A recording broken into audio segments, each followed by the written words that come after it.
Hey everybody. So thanks for joining me. I'm Kieran Ogden-Brunell, an effects supervisor currently working at Rising Sun Pictures in Adelaide, Australia. Guys, girls, people, the amount of stuff you've done, holy shit, amazing. I cannot say that enough. So we'll start there. Bit of swearing, bit casual. What I'll cover first is let's look at the main page for the rookies, which I've got up over here. Flip it on over. Sweet. So we're down to 61 days left. Wow. Basically we're what, 60% of the way through it by the looks of it. So, which is great. I can't believe I can't believe the amount of work, the quality. Wow, it's amazing. I can't wait to see these finished up in what, 2 months almost from today. So let's have a bit of a look-see over these entries.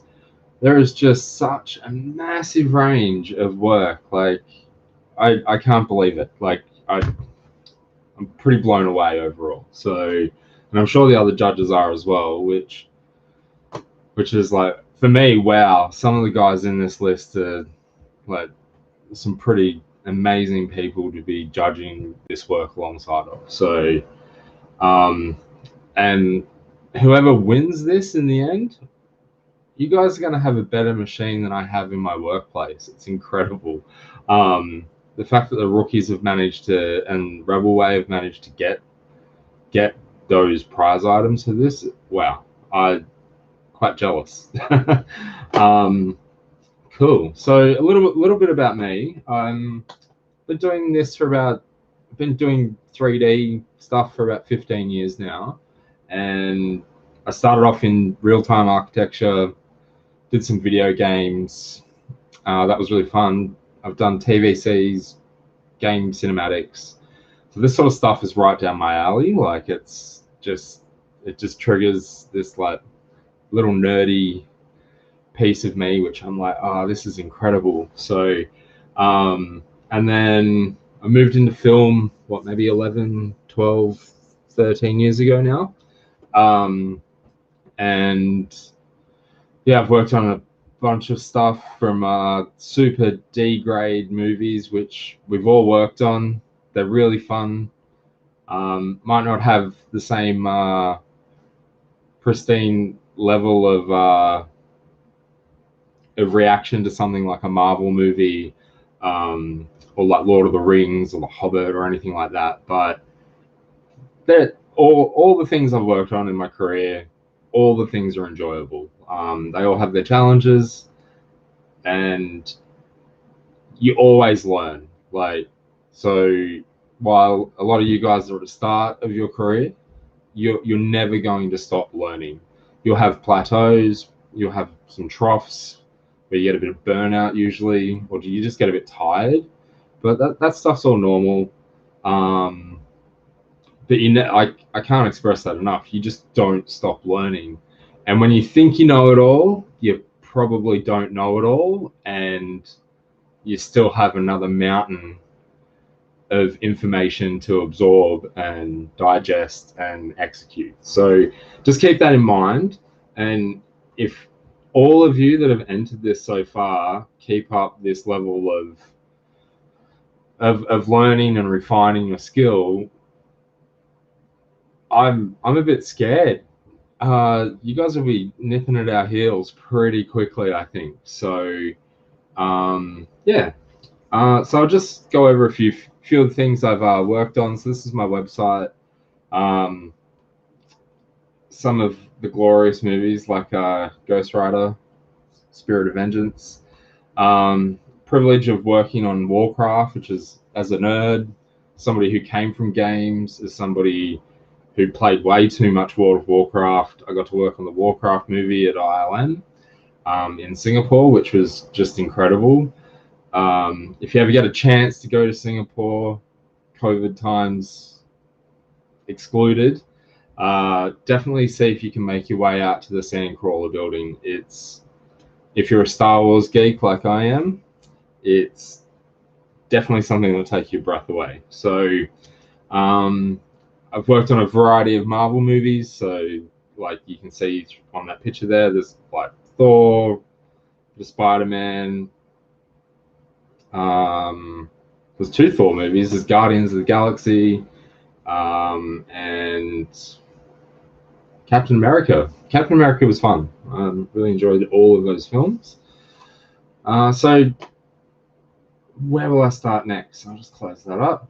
What I'll do is I'll make a couple of shout outs of some of the, not to pick favorites or anything like that, but just there's things in each of these entries that I'm going to talk about that have just like caught my eye for a number of reasons. So I'm going to start off with this, and I only saw this today because I've been pretty busy at work, is this volcano shot. Hopefully nobody's too young and probably not too safe for work, but holy fuck, that I can't wait to see this go into the rest of this edit. So I am blown away by this. There's like no pun intended. This is holy shit is all I can say. Definitely keep pushing this. Definitely get it into the cameras that have been supplied. It's going to be really cool. So as far as a presentation piece, as the general advice, this is where you guys want to try and hit, and that's going to be really tough for everybody. Some maybe not so tough, some really, really tough, but don't let that get you disheartened. Just get into it. The more you polish things, the more you get done, the better you get at it. And it's like nobody was born, like Michelangelo wasn't born a master painter. He worked at it and he kept working at it and he got better. That, like, some of you should, like, if that sort of stuff disheartens you from the contest, try to flip that around a little and turn it into something that actually motivates you to push further and harder so you can progress. So and we'll be able to like work through that, like, I think when we're reviewing the work. So, but yeah, nice and simple. Holy shit, that's cool. So close that sucker up. We'll go to this one. This one I really dig because I really love. As a thing, I don't know what it is. I think it's probably because I played too much World of Warcraft, and there's like fel energy, which is like this really luminescent, toxic green color, and it's everywhere. If you've ever played it, anyway, it just caught my eye, probably because of the color. But the thing that is really cool about this, and I think this is something to remember for everybody when they're doing effects work, is there is some really, really nice silhouette in amongst all of this. So there's good form, and while we, as effects guys and girls, like we get caught up in the tech and we get caught up in the math, and we all sound like a bunch of nerds. But at the end of the day, we make pictures, and there's going to be a lot of people that gravitate towards a really technical understanding, and there's going to be a lot of people that gravitate the other way to a really artistic understanding of the craft. So and it's a balancing act. It's a fine line between the two, and everybody I work with, we all deal with that on a daily basis, where like we're fighting between the technical and the creative. So And that's sort of the beauty of this industry. So keep that in mind when you're tackling the work. Is things need to start right. I'll use my time when I was at ILM. The supervisor there that I had, he originally came from an effects background, I think, and then moved through lighting and then became a VFX soup over his career. And he had this uncanny ability to see when gravity had been changed. And because I can get all techie and I can get into the nerd of it all, but I don't like being in it too long. Like I don't like being in the programming technical land too long, and I always pull myself out. But I also don't like being in the arty paint pretty picture land too long either. So I'm constantly toing and throwing between the two, I find. But he had this uncanny ability, because I am a hack, to see when I'd change gravity, even by like 20%, he'd pick it. And I'm like, oh, bullshit. Nobody can pick that. But I have a sneaking suspicion he might have maybe opened up one of my files to see what I was doing, because he knew something wasn't quite right, and he picked pretty much the exact value I changed the gravity by, and I think it was like by 30% or something. So he knew it was out by about 30%, and I had a multiplier on my gravity which was like 0.1, 1.3 or 0.7 or something like that. So with that, you got to ground your stuff in reality when it comes to. I just realized my video is not showing for you guys, which is great. 1 second.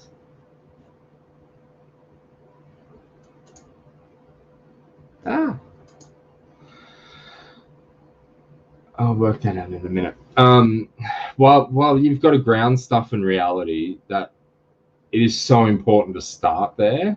So if you start the other direction and you start hacky and you start messing with gravity and you start messing with mass, like in the wrong directions, there's a good chance, unless you've pulled everything that correlates to that, shit's just not going to look right. So it's all, but don't get to the point where you get so hung up on it that, well, for me anyway, if you get so hung up on it that it can be the most technically amazing thing on the planet, but if it looks like it came from, like, if it looks like shit, it looks like shit.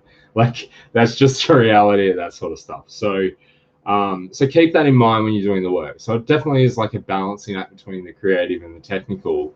And this version here is definitely something that just strikes a few creative things for me. So, and I think it's a presentation thing. So it comes down to it's basic composition overall, really. Like, this has really nice shapes, so that's really important if you guys are doing the RBDs or you're doing fluid. Like, these things have very particular shapes to them, so keep that in mind when tackling the work. So moving on to the next one, I'm gonna start with this. Yeah, cool. As a thing, this has got a couple of really cool ideas in it, with the plant growing stuff. So I want to just give a bit of a mention to that, because I know, is it Dana? He gave me a bit of a shout out on. Sorry, I'm old, so I forget what things are called. It's called Discord. I've never used that before. So, yeah.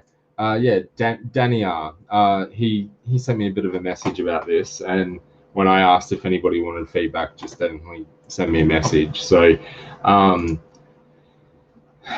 there's a good level of breakdown through this, which I think is really important, where it's like little tech demos, I think, are really important to our job.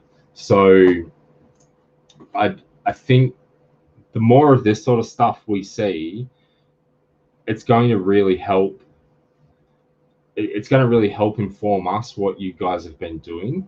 So yeah, I can't wait to see more of this put together in all in the shots that he wants to execute. So yeah, definitely keep going. And on the note of presentation, I'd probably say this one's caught my eye for its presentation particularly, and there's some really cool work in it, and I'm trying really, like, the goal of this isn't to give anybody explicit feedback about their work, but try and find commonalities between everybody's execution and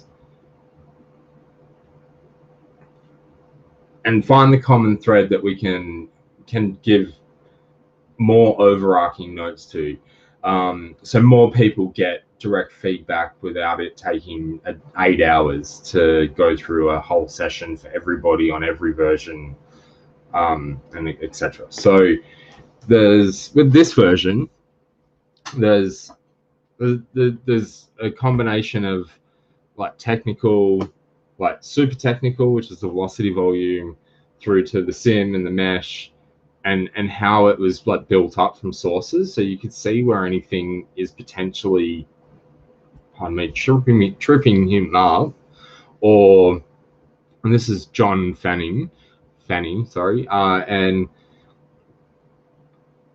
so you could, like, if we needed to give really explicit notes, we could be like, oh, actually that little bit there is getting, that's probably cause of this other issue, or we can, as a technical exercise for when you guys are working with leads and soups within an effects department, or even other seniors, even other co-workers, being able to break down your work into the sections that actually contributed to it is really important from a just from a QCing standpoint, from a quality control standpoint.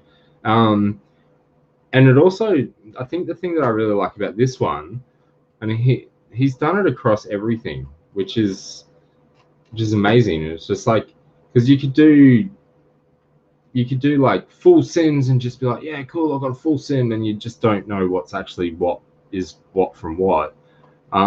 He's done a nice breakdown of all the things that have contributed to the image, and I think for me, for a play-by-play, this is a whole, like, this is taken at another level for me. So where everybody's done like one version, another version, another version, another version, and that is amazing as well. Like, that is just better than going raw animation final comp. Like, you just can't, like, that's really hard, and so having the play-by-play is really good. Having these extra little breakdowns that he's done across this just shows a whole nother level of things that are contributing to the final product, technical understanding, artistic execution, where his thought process is at, and stuff like that. So while I'm not saying everybody just copy what this guy did, there's some few things in here that I think, even if you're just doing videos, would be really helpful. And while it takes a bit of extra time, that level of presentation in your work is, they contribute to a level of, like, an understanding of what you're doing, and also a level of having attention to detail, which is really important. And it doesn't matter if you're in effects or in lighting or in comp, in roto, match move, it doesn't matter. Like, attention to detail is half our job. So, and it's just really, and it probably sits right in the middle of the technical and artistic, where having that attention to detail will actually pull you a third direction. So, and it's a balancing act, and a lot of things in visual effects come to that. So one thing that comes to mind as a comparison would be fast, good, cheap. You can't have all three, but you can have a balance of something in the middle, right? So it can be bad and cheap, or it could be good and slow, good and fast. Like it's a balancing act. Everything in this industry is a balancing act. So attention to detail is another one of those core things between technical and artistic, I think, for me anyway. So okay, I'm going to try and work out how to put my stupid face on this video, which I had worked out, I thought, but apparently I didn't. You see my face now.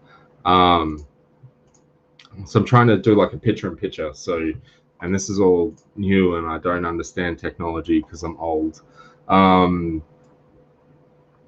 So just one moment, and I'll move that over. So.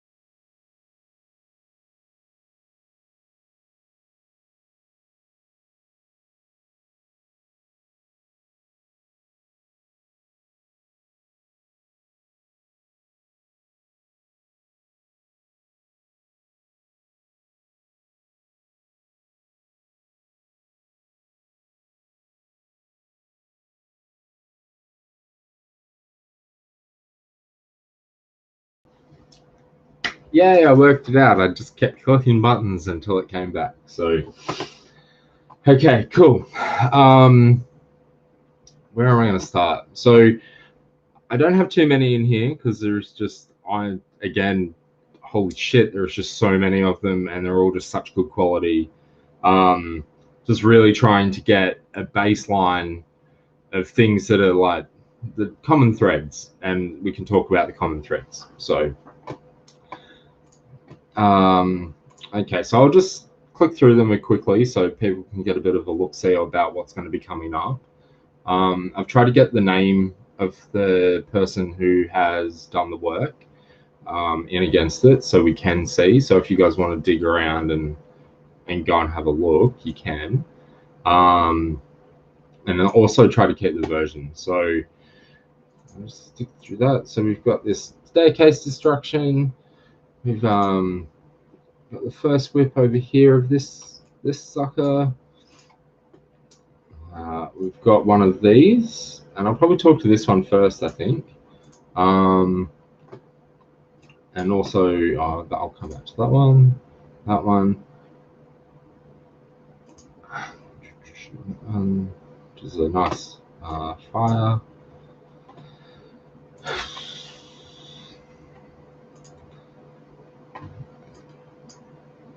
This one.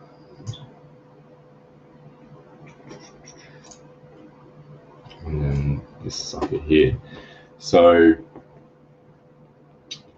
okay, cool. Let's start off with, I'm going to probably stuff your name up, mate. Miark. I'll have a look at, we'll have a look through this. So if I just play this one. Okay. And to bang on, this is pretty much going to be to bang on about presentation. So, and again, not to pick a favorite, like there's a bunch of them in here that are just like, wow, that's better than I present at work. That's great. And it's a lot of extra time, but there's so much in this where we can go, oh, I like stuff from this version. I don't like stuff from that version. Can we, one of my favorite sayings from supervisors is, can we split the difference and can we kiss it in? You'll hear that a lot. Can we get a wedge and 5 versions and we'll split the difference between version 2 and version 5? So stuff like this, as mundane as it is, or somewhat like, well, what does it matter? I've already done the work and this is technically better and looks better, I think. it's about options, and because we're in Simland, it's a dice roll. Like everything's like roll the dice. Let's see what comes out the other side. So having a wedge is actually really important as a supervisor, as a lead. It is good to see versions because sometimes more, sometimes less. You just need to sort of see a few options. So this here is a really awesome way of presenting work and what you've done, and you can see the challenges that you've gone through, and I can see here that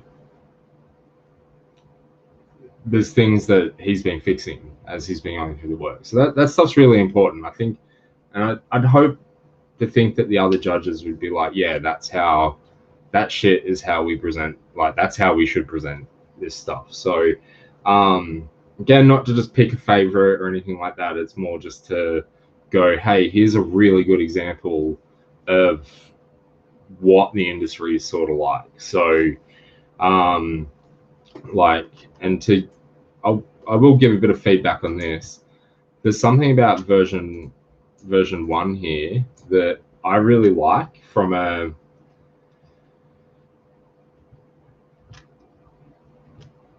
it's more got to do with how the top layer of asphalt rolls off. I sort of dig that. So it's sort of funny. It's like version 1, like you'll get pulled back to version 1 way too many times. There's just something about it that makes it feel very crumbly, and I think that would work really well for the ground. But then you can clearly see that this bit, that sucker there, that sucks, and you're like, yeah, cool, thanks Bullet, or thanks Physics, or thanks TP. Yeah, fucking jerk. Like everything's cool but that bit, and then you try and fix that bit and then it changes the whole sim, and then you're constantly balancing stuff back. So the thing is though, is if you get told, oh, that stuff's cool, I really like that, there's probably something in it that you'll be able to compare from version 1 to version 8 and actually get somewhere in between. So again, just like the pictures, and I think you can see if you look at it around these frames here, the balance between technical and creative is where it's at. So this looks very uniform with scale. This looks too biased to be large. Back to uniform again. Everything got larger. This one's sort of cool. There's some small stuff. There's some big stuff. This is about preference. This one here, that's probably a little too big maybe, but you can sort of see the progression is like the balancing between going one way and pulling the other. Like that stuff's really important. I think with version 8, that's not a bad place to land. And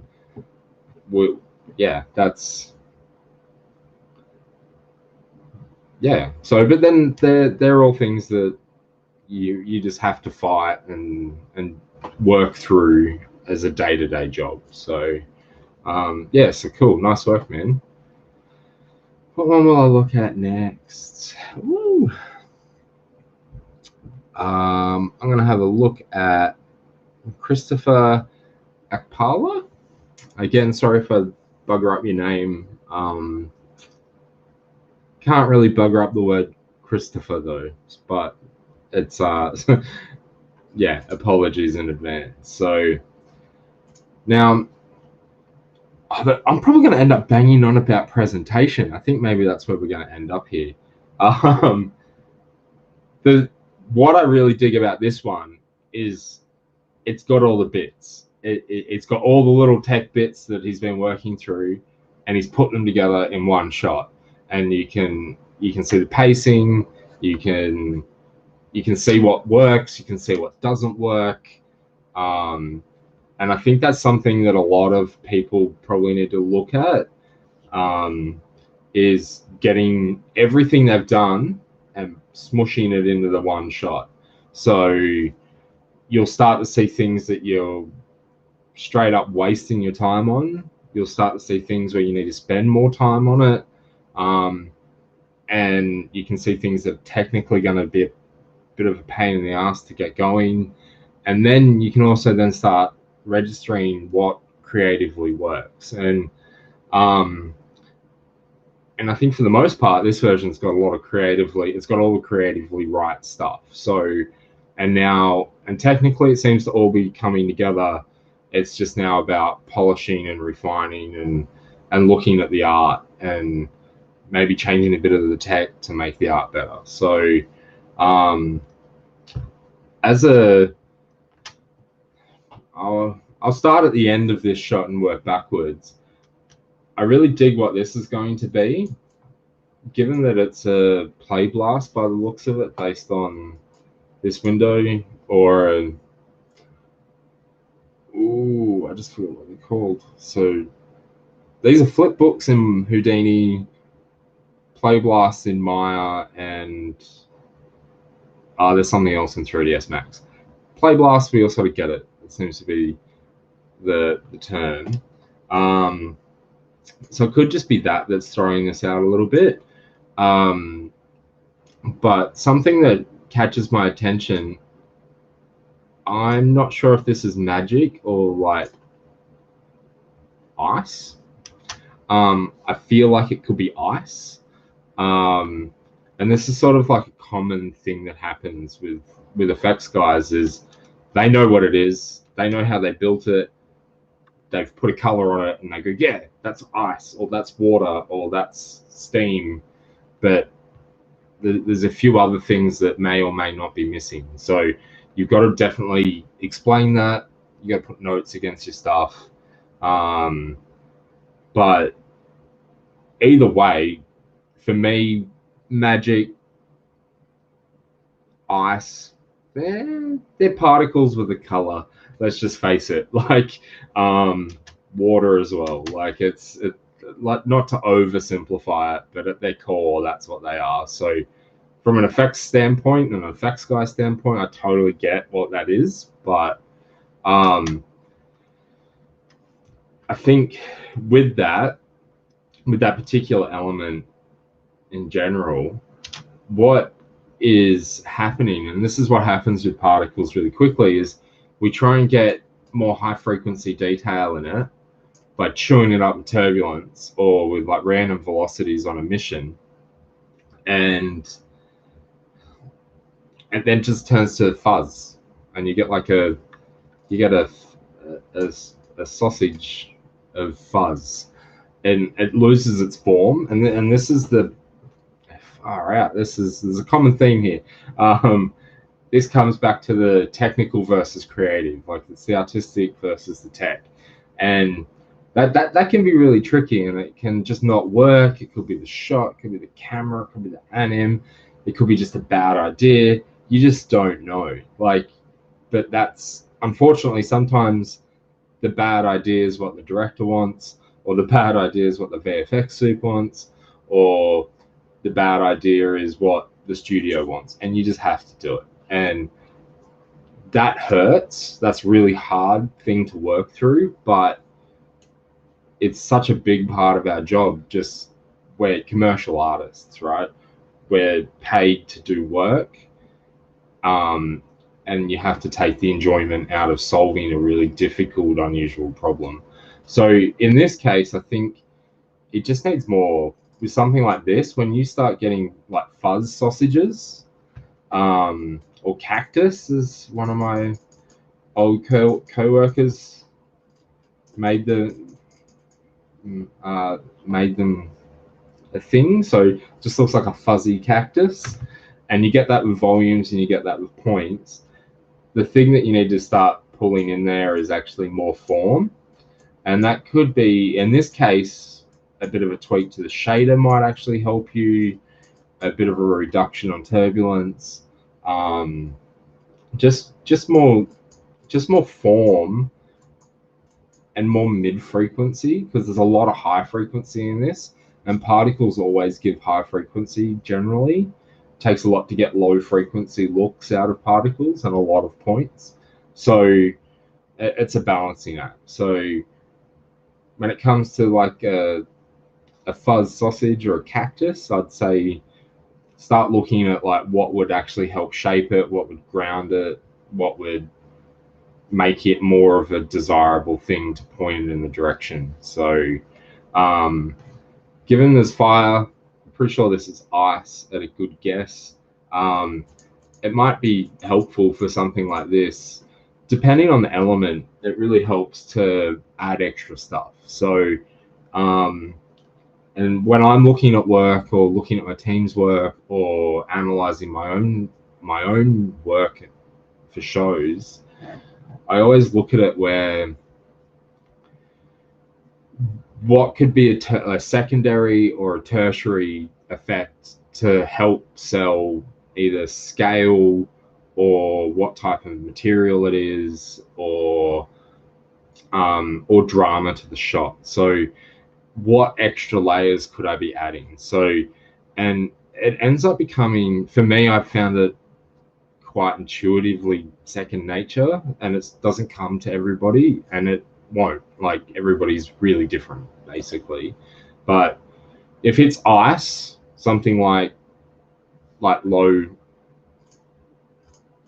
like having like some wispy smoke off it, which might be this stuff here, but actually with some tendrils, dissipates, it drops, it feels cold, it has that sort of movement mixed with like other little particulate that swirls around like snow. Like if it's like all of a sudden we just ended up in the North Pole in winter, or in a romantic comedy, you never know. Like I feel like this could be a romantic comedy, but maybe I'm wrong. I don't know. But yeah, extra particulate that breaks away from the main effect, extra things that help pull it into the real world help. Even if it's magical, you can, if it's magic or if it's like fantastical, which is something like this, adding extra stuff that doesn't detract away from the main effect will just ground it. It will just pull it into earth, and it's a suspension of disbelief. So that's the sort of stuff that I see. Like, and I do it all the time. I always forget to do shit, and you're like, oh man, I should have just added points there, or I should have added particles, or I should have just added a low broad layer of smoke, like volumetrics. Like it just keeps going. Like, and you can always add elements, but then you can always get to the point, pardon me, where you've just made it too noisy and you end up with too much noise. So that, again, that's the artistic side sort of taking over, I think. And that same feedback on this, while this is one type of effect, we then have a whole nother type of effect at the start, which is fire. So trying to find a cool frame like that. So something, and I've had a look through more of the breakdowns on this one, and this looks really cool from 30 meters away. It looks fucking great. So but when you're up in it, and this is a thing that if you get into effects, you're just gonna hate it, and you're gonna have a camera, and you're gonna have a big grid of volume around your goddamn camera, and you're gonna hate life for a very long time. So it's like the bane, because you basically end up needing a voxel per pixel, or you can get away with 2-3 voxels per pixel of what you're rendering, but it just ends up killing you. Hey, like so it's a really hard thing. So you can do other stuff, like you can rasterize more points is a good way to go about it, and help fill out like a core on things like this particularly. But this is also a good example of where this is sort of down here. We've got the ground plane. Well, the ground would be down under here somewhere where I can't actually draw it. That would be kicking up dust and dirt, and just heaps of random foreground shit would just be getting like kicked up. And again, you'd be getting like little crunchy silhouettes and little bits of goop, and you've got to start. It's about bringing extra elements in to help ground it. So you got this fire. It needs a little bit more work. It needs some more hot, like with the core. It needs some more shelling is probably how I'd refer to it, where if you have like a fire, it sort of does like that. And if you look at slow-mo fire, they sort of all have like a little hot edge like through them. It can look really fantastical and a bit weird, and it's not all techie and black body and stuff, but there's a very particular look where it gets sharp, and this is starting to feel a bit soft. And this is a thing that happens when everybody does fire, is it gets a bit too soft, almost smoke-like, but it's emissive, so it sort of throws you a little. But getting a little bit more crispness and hot peaks in it. So if there was more hot peaks around the edges, you'd start to really pop it, and also then going the other direction and actually pulling a little bit of darker through it as well, because you always end up with like just flat blocks of color like this, and that's sort of, you'll end up getting it, but you don't want it everywhere, and you don't want black everywhere. It's a really fine line, but there's that. And then you could also be doing other things here as well, as like, even though you're kicking up stuff from the ground, pulling it back into the ground is going to be really, I think, really essential, or back into the world rather, is you could be starting to get ash and like just clumps of like burning, like they're called embers, burning embers and stuff. So you can start actually getting sparks and embers in amongst it to just help bring high frequency detail into the mix. That sort of stuff goes a long way, and that's the same note from the start and the end. It's a really common thing. Like, it's a really common thing where you do the broad strokes, but you forget like the high frequency and the low frequency. And on this, I'd probably even go as far as, and this is about extra elements to ground it and pull it into reality for that suspension of disbelief, is you could actually be doing smoke along here. And we can get all really wanky about why. This is more game cinematic-y, really fantastical stuff for me. But as far as like these, this animation is concerned anyway, but you could start doing smoke like steam. So let's pretend if you're having to go through the big creative cycle of trying to sell something to somebody, you'd be like, oh, I need something to ground it back to the face. Oh, I'll do steam. Like, why is it steaming would be the answer. Well, it's got saliva, or it's like a byproduct of fumes, or you sort of start to think about why as well. And you can really get caught down a rabbit hole with that. But not everything has to be physically accurate. It's good to start there, but at the same time, it just doesn't look cool. Should be really, is it built realistically? Does it look cool? And do you think I could sell it up the chain to the client? Like, these are things you got to be thinking about. So, and if it starts to hit those things, and can I do it in the time frame I've been given? Well, then yeah, like, do it and try it, and you just try it on for size, right? Like, yeah. So stop talking about this one. Oh, I do want to talk about this one as well. So, and this is the sort of stuff that you'll notice when you start getting all your things together. It's pacing and timing. And a big part of doing effects or animation or even comp is timing's really important. So, but part of that timing is also composition. So you'll start to see things that look like that were a really good idea. They look solid as tech. They look solid as like a witness camera. And then you get them in the shot and they're close, but then they need some noodling. And the bit that I'm going to talk about here is the shield here dissipating. Now, and this is an art thing. This is more the creative side of it. Is we have what are they? Hexagons? 1, 2, 3, 4, 5, 6. Sorry, it's like 1 a.m. here in Adelaide, so I'm a little bit tired. Yeah, they're hexagons. Yeah, they are. You got these hexagon shapes, but then we've got this really round arcing shape. They're sort of conflicting for stuff like this. So when you're doing transitions or you're bashing all your elements together, you got to find cues for things to help push it a direction. And these are things that when you start off, they're not going to be really obvious. They're also going to be things that they're really subjective,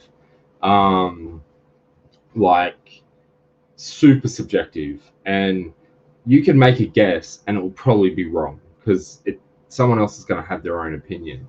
So take this as a grain of salt.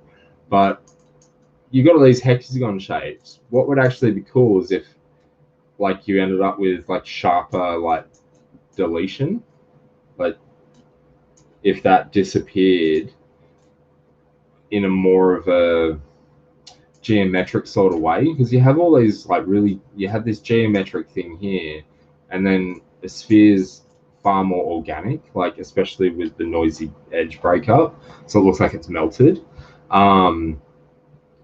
If it's meant to be ice, then definitely keep with that. But if it's magical, you got to be a bit more sympathetic to the shapes around you that you've built as well. So if this is ice, as a good example, now that I'm talking it out loud, and this looks like an ice dude at the end, it's probably a good idea. This melting ring's really cool, but maybe it'd be cool if it actually just had a little bit more crystallization to it, because of these geometric patterns here. Even though it's ice can be geometrical and also have that sort of melting edge. So you could just be like cracking it, even if you were just cracking it to help sell that, or fracturing big bits to melt away. It's just about being sympathetic to the elements, and I think that would actually like help. Like if it is ice, it'd help make it more crystalline, which ice is, and if it's more magical and shieldy magic, because you got all these tech shapes, having it go like and fold away or go out in different shapes, it would just help that edge a little bit more. And I think that would fit better in with all the other organic shapes that you've got. So just keep that in mind. That's a very specific note for Christopher, and it's awesome that the shit's all together.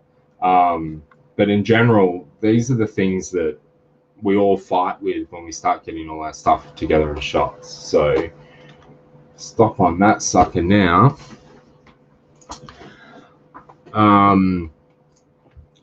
I'll get into this one here.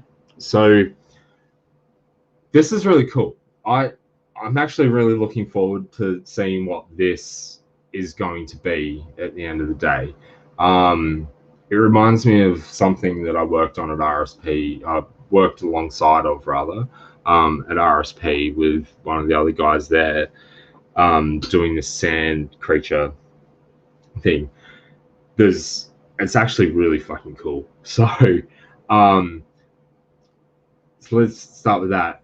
This is a presentation thing, if you haven't noticed the theme. Something outside of all the work is like A+, right? Amazing. When it comes to the first half of this, I'm not to sound too brutal. What the fuck is that? Get rid of you got to clean that stuff up, hey, because what it means is you got all this really lovely stuff here and here, and all these shapes are great, and you got the right breakup, and there's like there's big, there's little, there's got all the frequencies, there's all these promising things, it's got good movement, and then you have this seizure-inducing piece of geometry that would have been a really easy fix. So, and then it just disappears. So, while it, and I say these things, but I'm also completely guilty on a weekly basis of going, I need to get something done. Shit. Get it into shotgun, move forward, get it in front of someone else. And I've just clearly missed the most obvious fucking thing that is really distracting. And that takes time. Everybody does it, so don't take it too personally. It's more of a, those sort of things really hurt you presenting really, really good work. So that goes for everybody. I can't stress that enough. When it comes to this, I'm creatively, this is really cool. I hope you're sticking with that, and yeah, I'm really looking forward to seeing where this one's going. So something, actually, I'll talk about Voronoi for a minute on this one. Something that I noticed that we do, and again, I've done this as well, we don't have a tendency to try and just break up the edges a little bit. And that's really tricky to do. So, but then when you work out how to do it, you're like, oh, that was really fucking simple. So that's probably my only advice, is if you're going to have Voronoi, you need to do sections of it which help like break up more of it to get away from that look. My recommendation for all the guys that are using Voronoi across the board, I'm generally okay with it, because it is a I find that you do notice it in the world quite a lot if you sort of dig around. Like, there's a reason there's a Voronoi equation, right? But as reference goes, I'd probably go and look back at something like 2012, the movie, and go and have a dig around of all the stuff that a company called Uncharted Territory did, which I think most of those guys are at Scanline now, maybe. Well, they've sort of scattered to the wind because it was a pop-up company and then closed.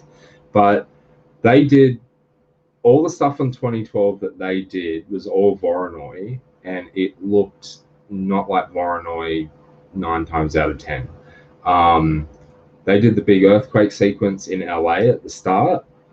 I think DNEG, Digital Domain, maybe. Yeah, I don't know. Did the Caldera exploding? That's another one to go and check out. Like,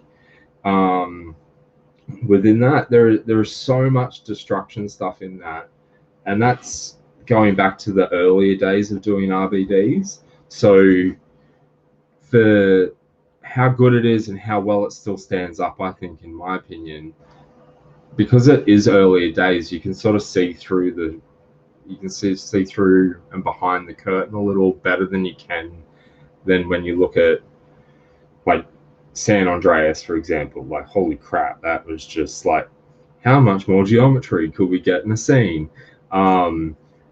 It was just mental, the amount of detail they had in that.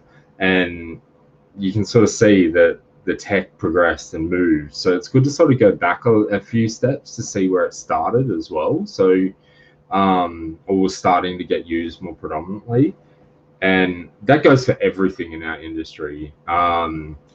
Like, as of Friday morning, in a really generic sense, I was recommended by a client that we go back and look at something that was made in the late 80s as reference for doing like straight up effects work because it was all practical. And as soon as they said it, I was like, well, yeah, of course. Like, that's, if you can look at practical and you move from there. The same goes for visual effects as well. And while it's not great to use visual effects as reference to build another piece of visual effects, I find it's really good to understand and see where the flaws happened in the visual effects to then pull it apart backwards. So what's another bit of reference I'd probably recommend? There's you might have stuff up still, I'm not sure. There's another effects soup that's been around the industry for a long time, and his name's Brandon Reiser. He used to work at, he might still work there actually. He used to work at Blur, and he did, for me, he worked on the pinnacle of the game cinematics that I was just like, holy crap, this is amazing. Back when I was first in the industry, more or less. And he has some of the most detailed breakdowns I've seen of effects work. And while mostly they are for game cinematics, it's the same principle of it's the same principle as being able to go through it and actually just see how he did stuff. And there's a whole layering concept that you can really pick up from his work. Not necessarily appropriate for Voronoi, but some of it is. And because it is game cinematics, you're doing RBDs, volumes, magic, fire, explosions, dust, sparks. You're doing the whole gamut of effects work, or more traditional effects work as it is over the last 10 years. And it's good to sort of go look at that sort of stuff. So I cannot wait to see what this one turns into. So like, I'm really interested to see how you might do falling dust or rocks or grit, and like, so it's gonna look sick basically. So okay, let's jump to the next one.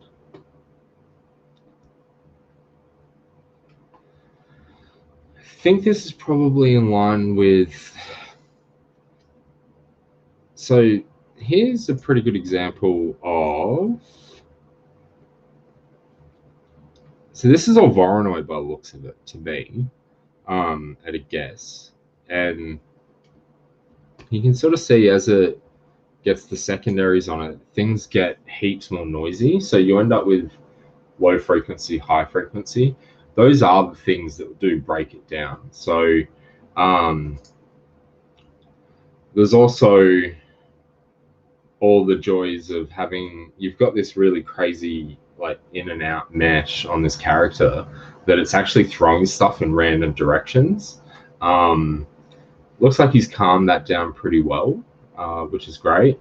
But if we look at this one as a bit of destruction advice, it feels a bit light. It feels like there could be more modulation in the mass.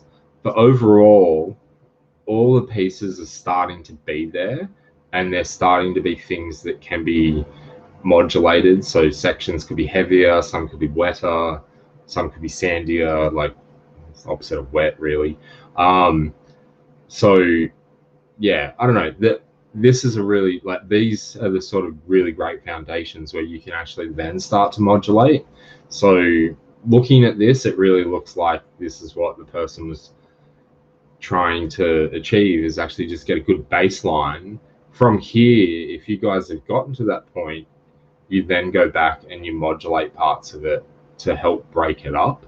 And while it might only feel like 5% different, if you do that 5 times, it's going to be a quarter different, right? So it's a delicate thing that you don't want to do at the direct start, but you need to do at some point. So just wanted to use that one as reference because there's some really, it looks quite impressive.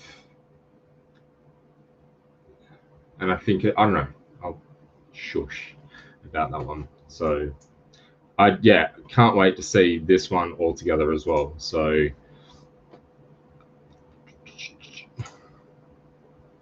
it's this one.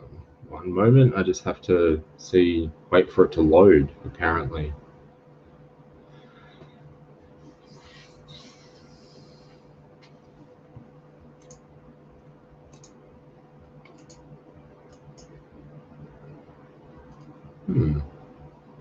Oh yeah.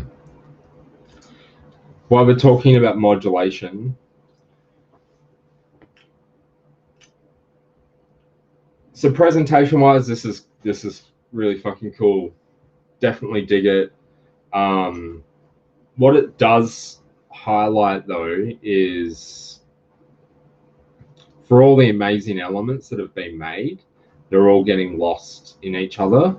And sometimes it feels these thing where you feel that they're there, and that's really important as well. But then this is the hard part with magic. When you go and put a big generic glow over everything, you just lose it. And you've got to break up.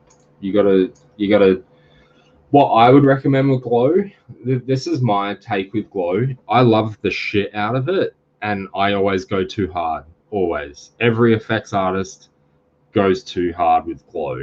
They think it's the equivalent of comp using chromatic aberration. It's just we're fucking insane with how much glow we put on stuff. But in saying that, you sort of need it for magic. You just straight up need it for magic. So, or anything emissive, really. So, like fire, magic, sparks, embers. Like you just sort of need a little bit of it. What I would recommend as a bit of a rule of thumb is put it to where you think you should go, then halve it again, and that's probably where it should be. Or just straight up go from where you think it should be and go down to 5%. Because generally, not to oversimplify a department's role, that's what comp are going to do to your work. They're going to turn most of it down to 5% and leave it. Because they're like, oh, I don't know what to do with this, right? No, that's a bit rough. So turn down your glow, and I think we'll start to see, and keep that in mind, everybody else that's done glow across their magic is, I want to see some of this and some of this and this and this, and because that shit's lovely. Like, and this is great, and this is where putting all your stuff together in an image, in a shot, is really, really important. Like, it's because that's where you start to see where you've overworked some things. Like, there's a good chance we'll probably need to cull out some of that. We might need to thin out this a little more, tone that one down in brightness, modulate this so there's like breakup across it. So I think if you go and look at the Doctor Strange stuff, there's definitely a modulated noise through it of some sort. So some bits are brighter, some bits are duller. And this is where the art of doing stuff like this comes into play. I say all this, and I am absolutely shithouse at doing magic because I don't understand. I haven't done enough of it. I can talk about it, but it's so subjective. It's wispy points with the color. I find it really hard. So when I say good magic, it's like, shit, that's amazing. Like Doctor Strange stuff, it's like, whoa, that's fucking really cool. I'd suck at doing it. It takes me 10 times longer than going, oh, cool, I'm going to collapse a building or I'm going to blow something up. It's just like I'm weighted one way to realism, not magical and fantastic. And I think everybody's going to have that. So take what I've said with a grain of salt, but I'd look at bringing some stuff down and modulating and just chilling your glow out. But that's a really good way to present some of this work as well, guys, I think. So there's things in here that I think are completely right. or close to it at least, and that's timing. It's punchy, it's snappy, but it's still readable. There's anticipation to it. There's enough then like hold so you can register it, and then it disappears so you can see that it's deconstructing. So it's telling a story within literally what 35 frames or something, 40 frames by the looks of that. So yeah, it's cool. So keep that in mind when you're stacking these things together, is you still have every part sort of does need to tell a story.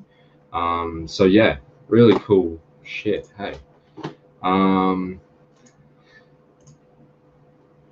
going to talk about this one because as soon as I saw it, like this is amazing. I'm blown away. As like all of this stuff that you guys have done is just really awesome.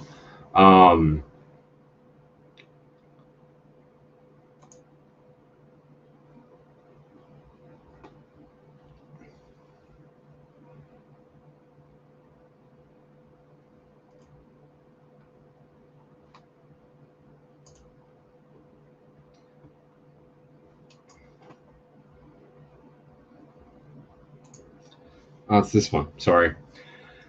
So I'm really digging the vibe. I love the fact that this feels like it's really deep, and that actually the camera feels right. I love that there's all these elements in it. I love that it's going back to the reference, which is awesome, where like all the stuff's in the air. I feel like it's in the air a little too long.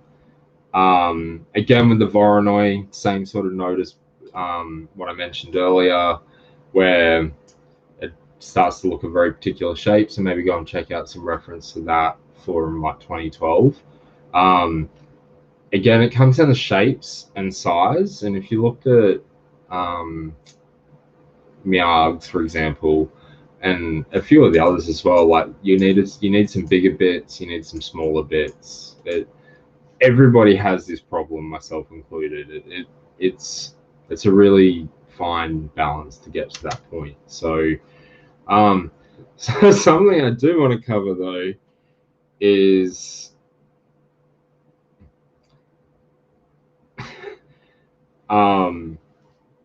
again, presentation's really cool. I'm not going to talk about the presentation. I think I've banged on about enough about that. But as a thing, probably not a great idea when you're doing a fluid simulation to color it white. It might offend some people. I personally think it's fucking hilarious, but that's because I'm a 14-year-old. But keep that in mind if you do end up in a workplace, that if it looks a little bit on the nose, you could upset some people. Maybe it was unintentional. I think it's meant to be lava, so it would be hot, right? But yeah, maybe let's remove that white color for the future, please. Other than that, and this looks to me like a Houdini bug. Yeah, I'm pretty sure it is actually. It's just sorry for all the guys using Max and Maya.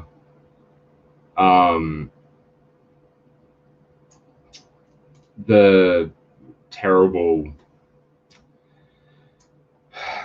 sorry side effects, but your viewport stuff is shit. It's just the shittest. Seriously, just go and crack open 3ds Max from 10 years ago and just copy what they did, because it's 2021. Just fucking fix it, please. And sincerely, the entire effects industry. So this stuff here, Duckon, that's awesome username by the way, is probably a transparency setting and display, just so you're aware. It sucks, and you've got to, it's like, how many times do you turn in a circle? At what time in the afternoon do you face west? And what pixie dust do you throw in the air to solve that problem? Like, it's just, what magic stick do you need to be hitting your third cousin with to make it work. Fuck knows. It's annoying, but it's definitely in the transparency settings. Have a bit of a look-see at that. So I think with this sort of goes back to it goes back to a much earlier point. It's not so bad now that I've looked at it. Sort of the fuzz sock or the cactus or the particle cactus like we had on the ice by the looks of it, I think it was. But this stuff's dirt. This starts to suffer from that as well. And that's partly because you've got these fast rotating bits. And to get the width, you need to shoot it out more. So you end up with the sock of points. And you can sort of see in your witness cameras that you're actually getting that on your volumes as well.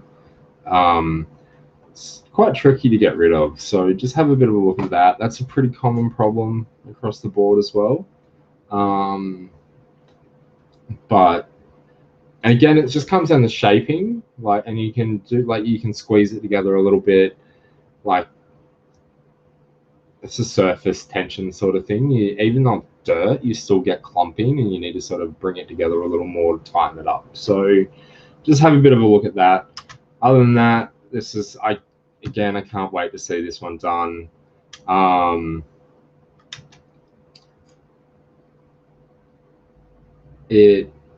When you're doing fluid stuff, everybody suffers from this, I think, made it bounce.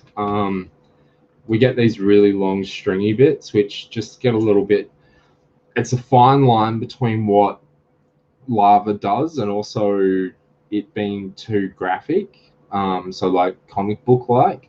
So it's a balancing act, and things that help that are actually just breaking it up more or doing a secondary layer of fluid off of it that you can mesh at a different size, and then also then doing another layer of particulate. So, and that comes down to the thing I was talking about before. It's about bringing things into reality to suspend disbelief. So that could be a really good foundation, and then adding more on it, having steam come off of it, or like smoke, little bits of ash, just flaky, generic particulate. All those things just help bring it down into reality. So just keep that one in mind. Other than that, besides being mildly R-rated, I think this is fucking pretty cool, man. So yeah, nice work. I'm gonna go back to this one. Cool. So this is Terry Sanger. Being Australian, I read that as Terry Sanger, like a sandwich for some reason. So sorry again for probably mutilating your name. I don't mean to. But Terry, this is one of there's a bunch of them that have got a massive handful of elements, like a crazy number of them, and they've all been pushed together to start to see the final result.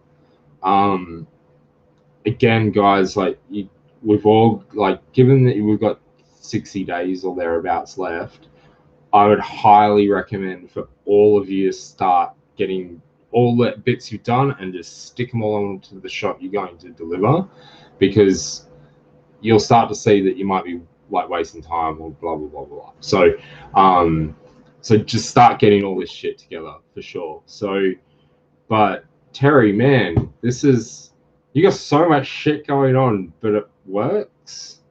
I think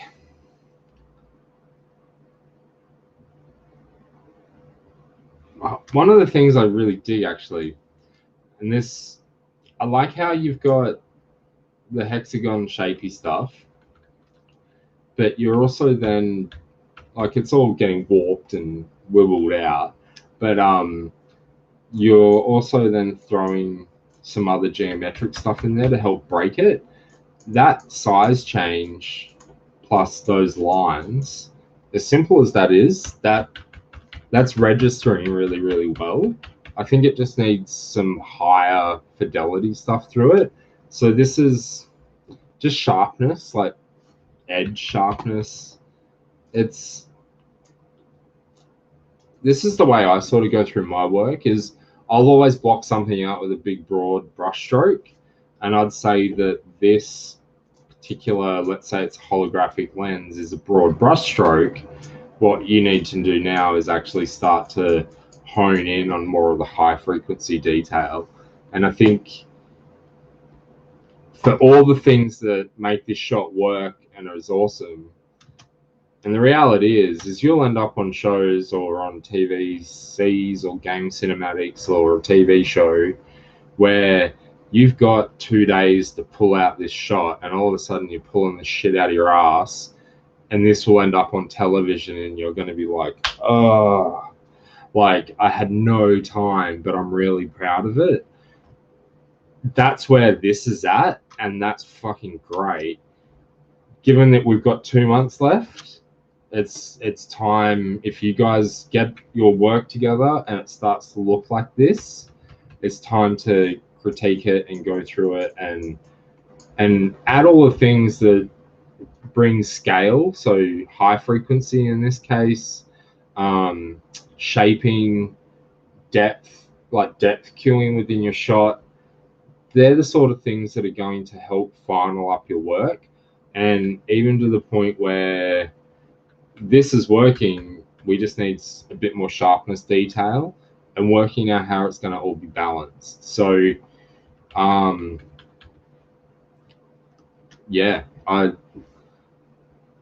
yeah, as an example of getting all your shit together, seeing what it looks like, this is fucking great. So I'd be really interested to see all this stuff blocked out as a big contact sheet as well. I think that would help everybody. It would help you. You'd be able to get a bit more feedback from the community as well. So and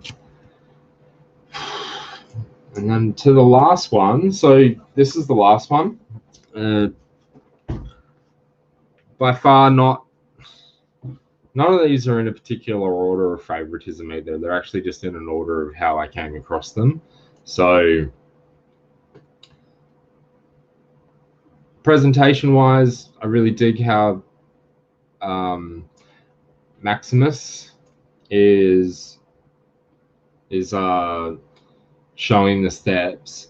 I suppose this is great. I suppose for the guys that need to work out how to emit debris and stuff, have a look at this. This is a pretty good way of doing it, I think, is using that to actually then run another sim is not a bad idea.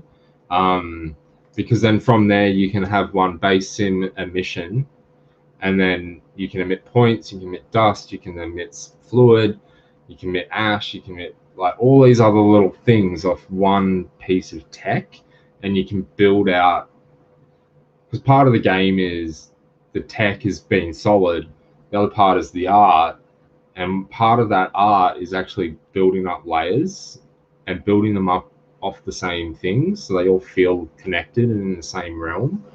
So that's really cool. There's 2 things I want to talk about in this. At a guess, looking at it, this looks more like bullion has been used for the fracturing, but this has a really good level of small, medium, and large, and also then the breakup is really well distributed. So yeah, maybe you could share with the other guys and girls, ladies, how you achieve that, because it looks pretty awesome. Hey, so pretty specific note for you, dude, but there's some stuff there that's really amazing. So I suppose the thing in this one that I wanted to talk about as well was, this is Smoke Sims. This is sort of how you do end up going through them. This is definitely how I do stuff, as far as I look at it in a really dense manner and I see where the problems are, and then I remap it down, because if I need to bring it up, I know there's data there. I see a lot of people go, oh, I'll just start really low, and you get lots of billowy bulbous shapes and lots of jellyfish and things that look really small scale, like it could be a match that's lit, but it's actually the size of a building. So starting denser, I find, is just my style, but a bit better. But then what's really good about this is you can sort of see where a common problem that affects guys face is things getting really jelly-like. And I'm going to see if I can just set an in and out point on this.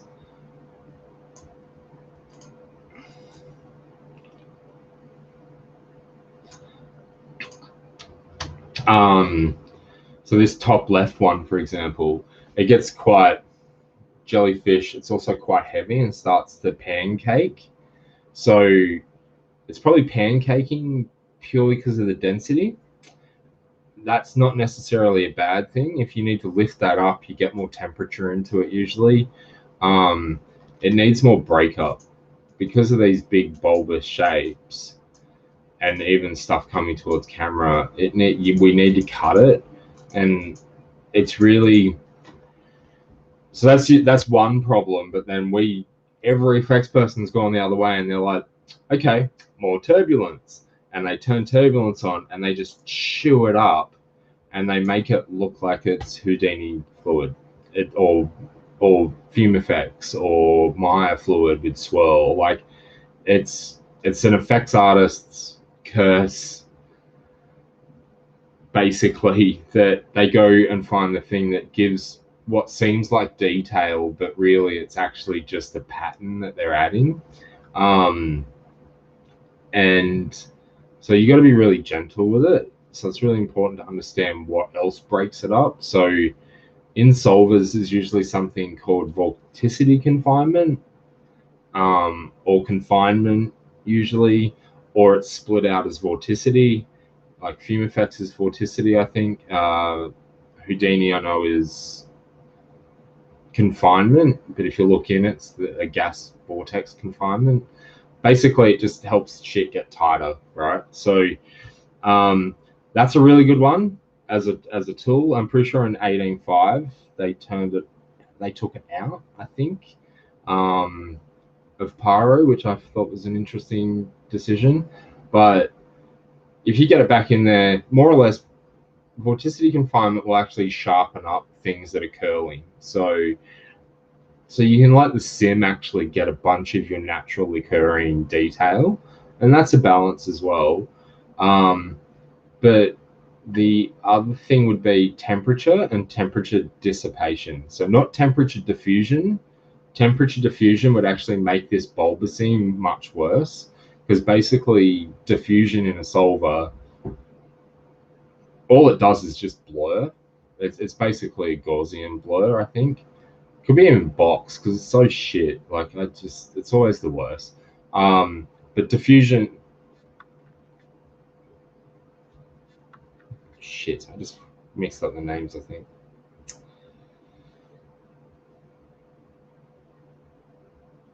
I think I mixed up the names. There's one that makes it blurry and it sucks. And then you got temperature dissipation. I'm pretty sure it's dissipation. Sorry, guys. As temperature dissipates, it actually like makes more cauliflowers and then turns off. And that's sort of a nice way to start to help break it up. But then it's a balancing act between things rising and falling and pancaking. But the other one as well is like speed masks for like turbulence or noise, just to break that up. The other one as well is if you've emitted that from particles, if you have one particle or 1,000 particles, they'll all be going like in a generally spherical divergent manner. When you emit fluid off that, you're just making a bulb. So some stuff that helps that is actually just putting like spotty collision in to actually break up that emission. That helps.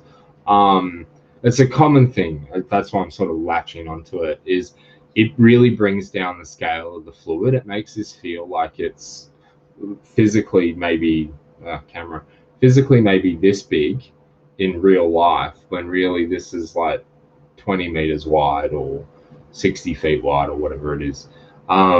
So just keep that sort of stuff in mind when you are emitting from particles, is you have to just sort of nudge it a different way. The other thing you could do is also just get the collision in, and off the collision you can actually emit temperature, or more velocity or more random velocity, stuff like that, to just help break it up. So you can sort of then not completely rely on a solver's shaping mechanisms of noise and turbulence and to nudge that stuff around, and instead rely on vorticity confinement and emission velocities instead. And then you can use those other shaping mechanisms for really bespoke detailing, not broad gestural detailing. But I'll stop rambling about that. I've been talking for an hour and a half. I didn't think I was going to spend that long talking. So, on that note, I'm going to jump back to this stuff over here. I suppose just a reminder on prizes. I wanted to talk about that one. Reminder on prizes. I'm super jealous of these prizes, by the way.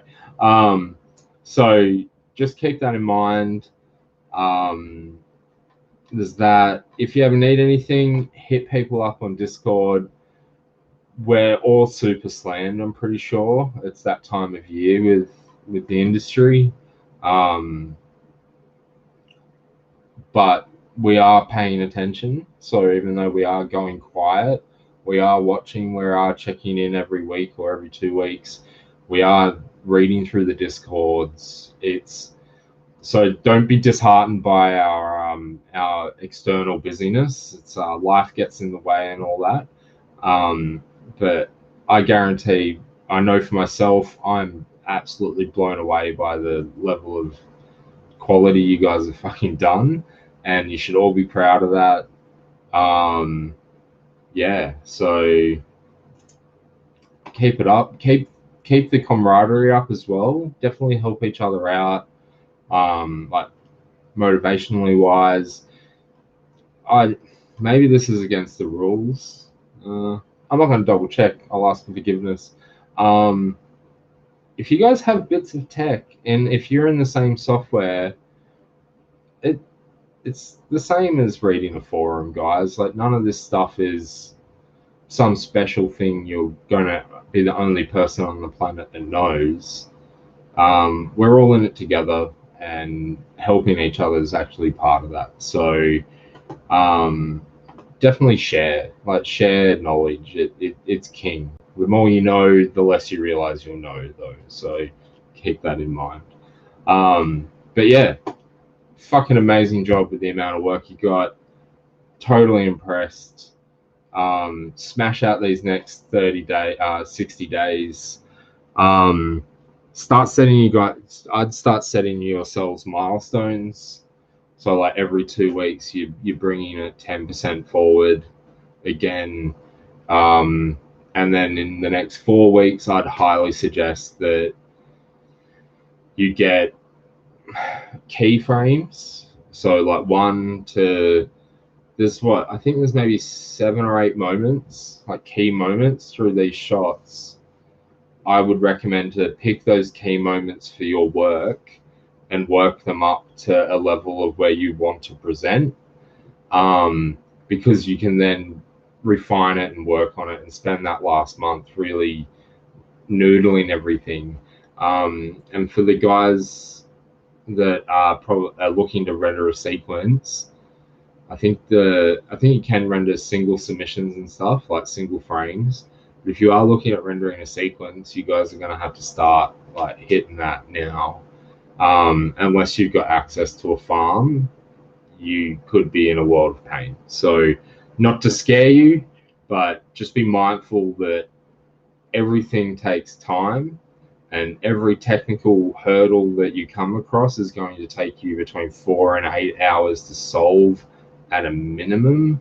For a few reasons, it's an experience thing. It's experience with certain software thing. It's the time you have to spend on it in one block, and also the level of knowledge within your pool of people that are in the same level as you. So when you're in a bigger studio and you've got 50 brains that all half of them have like physics degrees, you're going to work out the problem a lot quicker than if you're like fresh out of uni. It's a different skill set that you pull on. So keep that in mind when you guys need to get through this to solve problems, is it will naturally take longer. Don't let that be disheartening, and just smash the next 2 months. It's going to be amazing. Yeah, keep killing it, guys. I hope I'll check in. Now I've got set up, I had to jump through a few hoops with learning Discord, I've never done a live stream, stuff like that. It's taken a bit of time for me to get up and running, but now that I'm up and running, hopefully I'll check in a little bit more regularly. Definitely throw questions into Discord if you've got any. Okay, I'm out, guys. Have a good night, or a good day, or a good evening, as it were. And yeah, looking forward to seeing more. Thanks.